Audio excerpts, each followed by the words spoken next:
may have a problem with this. This has a fan on it. And when the fan shuts off, it wants to shut off. And right now, it works, but once the fan decides to shut down, it'll stop working. So we're going to have to see what goes on with that. Could be because it hasn't been used in a while. So we'll see what happens. Okay. Yeah, we should be okay. That's what I'm thinking anyway. Let's turn it on this way first. And I'm going to let it run for a minute. Damn, it's hot. I want a drink. I need water. I just don't want to leave this. You know what I'm going to do? Let's take this off. Put this in here.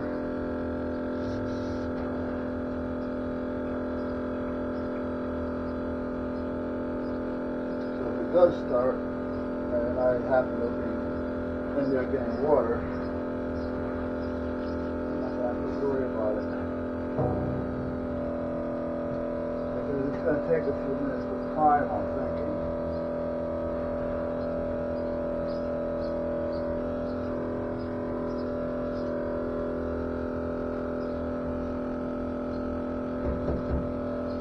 I may have to check that too. The impeller's in there.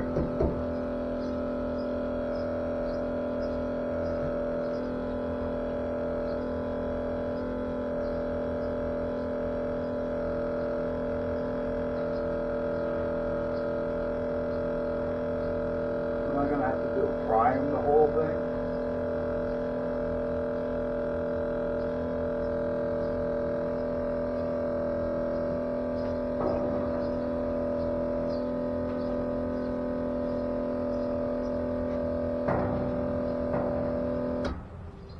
See what I mean?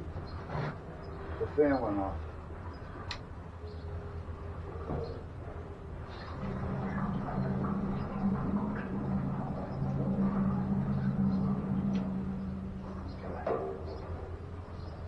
Alright, let me bring you back.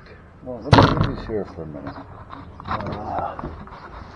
I'm going to go get that battery I have as well.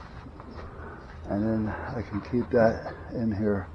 It's a little tractor battery. And I can probably put that in here on a little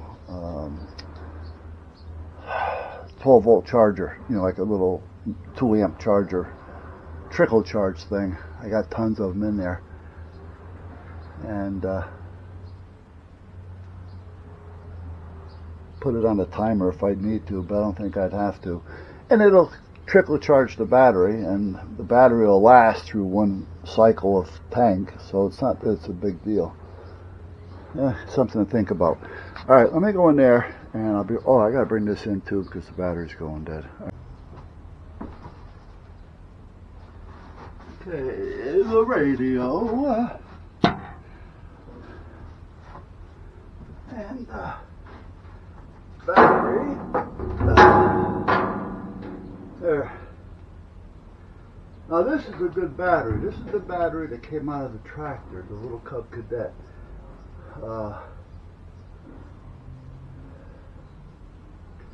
It's a long story, but let me put that there for a minute. I have to get this out of the way. I just don't know where the hell to put it. Oh, you put it over here.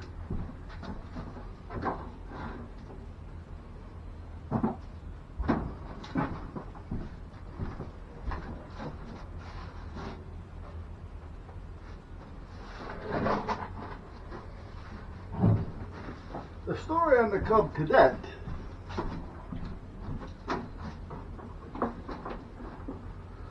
was I bought it at Tractor Supply Brandy spanking new. Brandy spanking new. $1,200, which was a good price actually.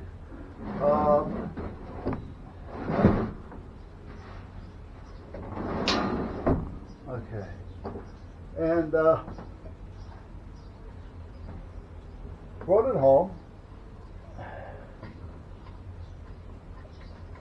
They supposedly checked the oil and all that for me. So I said, great. And it worked. 3 months, 4 months. Next thing you know, the battery keeps going dead. I'm trying to figure out why is the battery going dead all the time. Because this shouldn't be. So now I can take this back out of here and close that up. Because I'm out here now. Bring this back up here so it'll hold that up there. So, geez. Alright, maybe it's been sitting around. Let me check.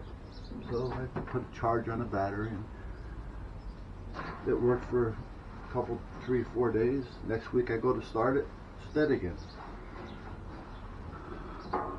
Well, I get a hold of him and I let him know. And he says, well, I don't know what to tell you. Now the one that was there at the time, I didn't know her. It was a female. And I didn't know her, and I you know, I'm just a customer, and apparently she didn't know too much either, because she was telling me that the batteries weren't warranty. You know, I said, well, even if I bought a battery, it has a warranty on it. You know, and she's going through a song and a dance and all this hoopla shit. So I didn't pursue it. I just every now and time I had to use it, I jump started. Right? I was going to get into it further with somebody else eventually, and call Tractor Supply Direct. And then you know how I get. Next thing you know, I forgot all about it. So this year, I was down at Home Depot, and believe it or not, their batteries are darn good. Now I bought 2 batteries. Well, I bought 1 battery. Change the subject in a way.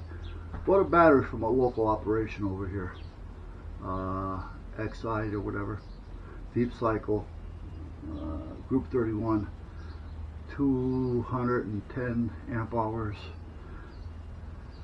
And after the first month or 2, the battery kept going dead. I'm thinking, what the hell is wrong with the battery? What the hell is wrong with the truck? What's going on here? So I come to find out that the battery was bad. So I go over there and they give me another one. And this was just recently.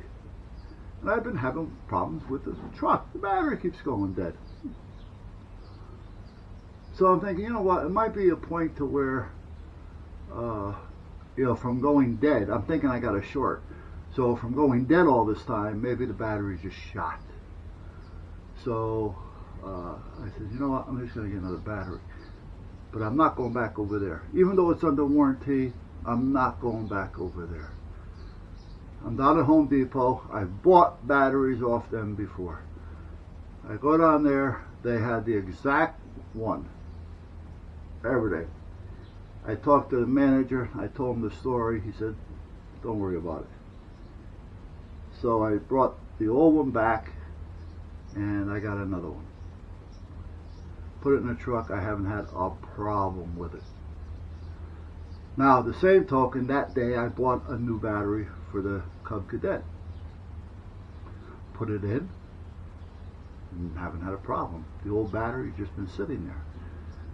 I says, you know what, let me put an overnight trickle charge on this battery one more time. So I took the caps off it to charge it, which I didn't take the caps off before because it's got a sealed top on it. So I took the top off it to charge it. Sure as shit, it was out of water. I don't know if it was out of water or it never had water put in it. I don't know.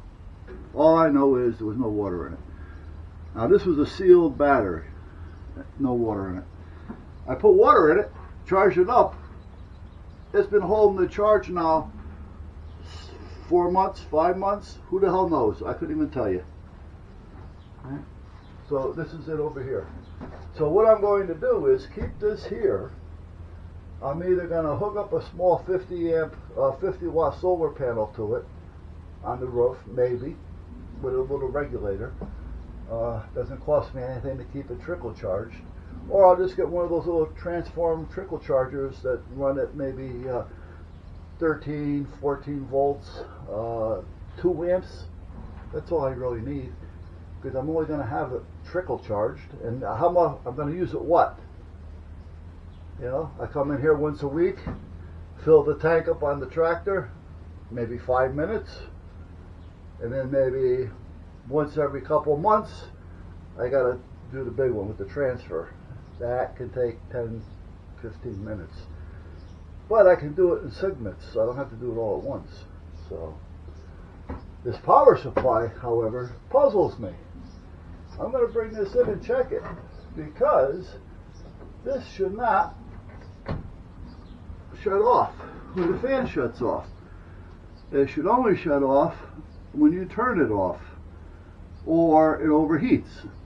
Now, the fan should only turn on when it's hot to keep it from overheating. So I'm going to check that to find out what the problem is.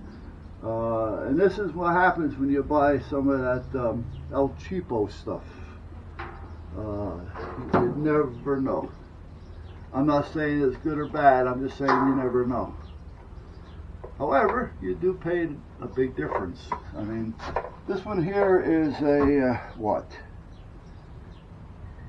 Well, it says a 22, but no way in hell if this is a 22, it's got to be electronic or relay. It's not going to be a linear. It's too light for that, and it's too small for that. But it's doing 13.8 volts at the 25 amps max. That's because it's running a power supply. Now, 25 amps. This is not going to do 25 amps. By the time you're done with loss, because there is loss on these things, this is probably going to give me, if they're rating it for max 25, they got a number on it up here, 22. I'm going to say this is probably going to give me 10, 12 amps. Don't count on it doing what it's doing, because it's just not going to happen. You got to blow shit up. If you need a power supply and the radio says, or whatever it is you need it for, says 12 to 14 volts or whatever, and the amps is what you got to worry about, and 7.5 amp draw, don't buy a 7.5 amp, because you're not going to see it. You're only going to get 2/3 of that if you're lucky, depending on how good it is. If it's a cheap, you're lucky if you see 4 amps out of it. You know what I mean? That's just the way it is. I've got a good one in there. It's a Astron. Astron. I keep tying it up with Antron. It's an Astron. And that one in there is a 35. And that's a good brand. And it cost me like 200 and change. And I'm figuring 27 amps. And I don't know what the book says. I'll have to look it up, but I'm thinking maybe 27 amps. So if you need one that says 7.5 amps, if you need 7.5 amps, you better buy a 10 or a 15 amp. Otherwise, you're going to end up blowing both things up. Or the power supply is going to be working so hard that it's not going to last, and you're going to eat up your electric bill. Buy one big enough so it kind of can just idle through. You know what I mean? Alright, so this has power on it now. I'm going to have to prime it though, I think. Yeah, I'm probably going to have to prime it, because I really let it run dead. And I don't know about that impeller up there. So So, but at least I know I got that going. I'm going to find a small charger to plug into it. For now, I'll just put it on a little timer, and then I'll decide if I want to put a little, even a little 35 watt solar panel. 35 watts would probably give me 2.5 amps or so, give or take, depending on the power, the panel. So again, wattage is one thing, but it's the amps that do the trick. It's the amps that charge the battery. You know, you're not going to charge your battery though with a 100 amp 5 volt, because the battery needs at least 12. That's why your battery chargers, if you check them on a meter, the little transformers, for instance, if you were to look at it, it'll say 13.8, hypothetically 13.8. You plug it in and you put a meter on it, it's probably going to jump up to 18, 19, because that's what it's giving you for a charge. So, alright, I'm done ratchet jawing in here. I got to decide what I want to do. I don't want to put the light on. Oh, I want to go get some water. Hold on, I'm going to shut you guys off. And you're on. Yeah.